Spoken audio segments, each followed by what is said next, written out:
आज की बात वर्तमान मुद्दों के साथ देखिए जयदेव पटेल के साथ शनिवार रात 11 बजे और रविवार सुबह 11 बजे सिर्फ नंबर 1 इंडिया न्यूज पर। नमस्कार व्यूअर्स, मैं जयदेव पटेल और आप देख रहे हैं नंबर 1 इंडिया न्यूज।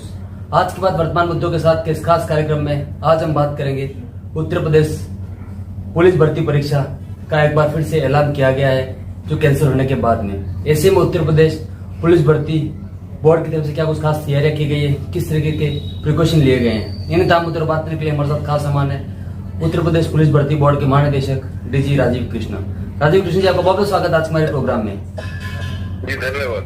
जी राजीव कृष्ण जी, आपसे मेरा पहला सवाल है कि उत्तर प्रदेश पुलिस भर्ती परीक्षा कैंसिल होने के बाद दोबारा जब उसका ऐलान किया गया है, ऐसे में किस तरीके की खास तैयारियां उत्तर प्रदेश पुलिस भर्ती बोर्ड की तरफ से की गई है?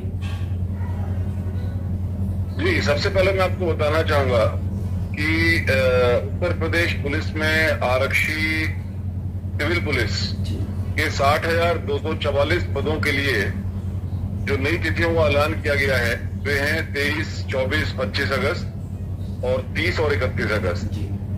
इन सभी तिथियों में प्रतिदिन 2 पालियों में ये जाएगी। जी, सही सारी व्यवस्थाएं की गई हैं। राजीव कृष्ण जी, अगर मैं आपकी बात को थोड़ा सा और आगे लेकर के जाता हूं तो लास्ट टाइम जो एजेंसियां थी एग्जाम करने वाली या करवाने वाली, उसको कहीं का ब्लैकलिस्ट कर दिया गया है। तो ऐसे में आगे नई जिस एजेंसी को हायर किया गया है उसमें किस तरीके की प्रिकॉशन लिए गए हैं या कैसे सुनिश्चित किया गया है कि जो भी धांधली पहले जो हुई है वो आगे भविष्य में नहीं हो इसको? जी, मैं बताना चाहूंगा कि उत्तर प्रदेश शासन ने जून के माह में सभी भर्ती बोर्डों के साथ विस्तृत विचार विमर्श करके एक नया शासनादेश जारी किया है जिसमें वेंडर्स के चयन से लेकर केंद्रों के चयन से लेकर फाइनल रिजल्ट के होने तक के सारे जितने भी स्टेप्स हैं उनके बारे में विस्तृत दिशा निर्देश समाहित हैं। इस शासनादेश के आधार पर ही पुलिस भर्ती बोर्ड ने विस्तृत तैयारियां की हैं और सभी बातों को ध्यान में रखते हुए इस परीक्षा का आयोजन किया जा रहा है। साथ ही 1 जुलाई 2024 को शासन ने एक अध्यादेश भी जारी किया है जिसमें परीक्षा से संबंधित विभिन्न प्रकार के अपराधों जैसे इंपर्सनेशन, नकल, पेपर लीक की घटनाएं या उसके प्रयास और इन सब अपराधों में जो शामिल लोग हैं और कॉन्स्पिरेसी में शामिल लोग हैं उनके खिलाफ कड़े दंडों का प्रावधान किया गया है। इसमें उम्र कैद की सजा से लेकर 1 करोड़ रुपए तक का जुर्माना शामिल है। इसी प्रकार से इसमें जो उनकी प्रॉपर्टी है उनके सीजर की पावर भी दी गई है। तो मुझे पूरा विश्वास है कि इस बार परीक्षाएं बहुत सफल होंगी, तरीके से होंगी और उक्त शासनादेशों और अध्यादेशों के क्रम में होंगी। जी राजीव कृष्ण जी, पेपर लीक मामले में जो मुख्य आरोपी या मास्टरमाइंड जो थे राजीव नयन, वो भी बाहर है जमानत पर कहीं न कहीं।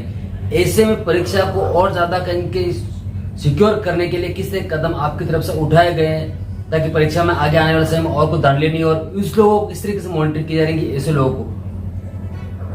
पहले तो मैं बताना चाहूंगा कि वो उक्त अपराधी भी बाहर नहीं है, दूसरे मामलों में अभी भी जेल के अंदर है।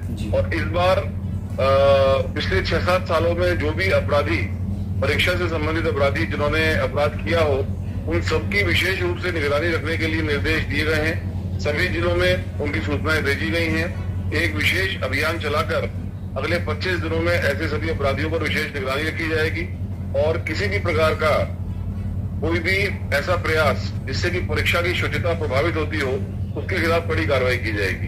जी राजीव कृष्ण जी, अगर हम बात करते हैं तो परीक्षा देने वाले अभ्यर्थी और साथ ही परीक्षा करवाने वाली एजेंसी, इसको लेकर भी क्या कोई गाइडलाइन जारी की गई है आपकी तरफ से, उत्तर प्रदेश शासन की तरफ से? जी, मैं 2 बात कहना चाहूंगा।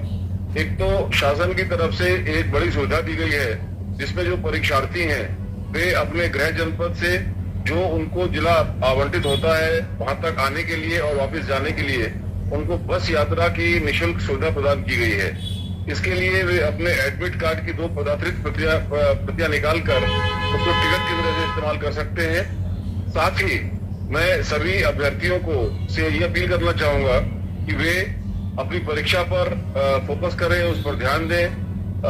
किसी भी प्रकार के प्रलोभन में आकर किसी भी प्रकार के व्यक्ति या संस्था के साथ कोई अगर उनके प्रलोभन में ना पड़े, क्योंकि किसी भी प्रकार से ये चीज संभव नहीं है और सिर्फ उनका अपना एक अच्छा प्रयास, अच्छी मेहनत ही उनको परीक्षा में सफल कर सकती है। तो मैं उनसे ये अपील करूंगा कि वो अपनी परीक्षा पर ध्यान दें और उसके लिए मेहनत करें।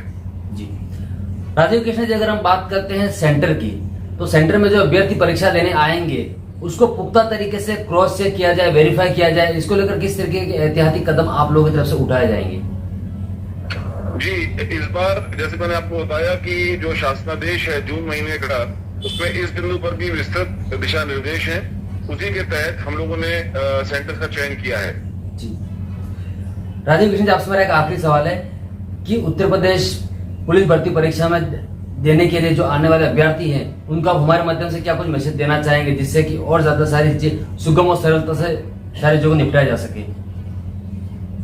जैसे कि मैंने पहले भी कहा, मेरा सभी परीक्षार्थियों से ये अपील है कि वे परीक्षा के लिए सच्चे हृदय से पूरी तरह से मेहनत करें, उसकी तैयारी करें, किसी भी प्रकार के अन्य प्रलोभन पर ना आए, किसी भी प्रकार के ऐसे व्यक्ति के प्रलोभन में जो आपसे पैसे लेकर ये आपको आश्वस्त करता है या आपको गारंटी देता है कि वो परीक्षा में पास करा दे, इस प्रकार की किसी प्रलोभन में ना आए और अपनी तैयारी के साथ परीक्षा में बैठे। जी राजीव कृष्ण जी, आपने हमारे लिए समय निकाला और महत्वपूर्ण जानकारी हमारे साथ साझा करें, उसके लिए आपको बहुत बहुत धन्यवाद। धन्यवाद।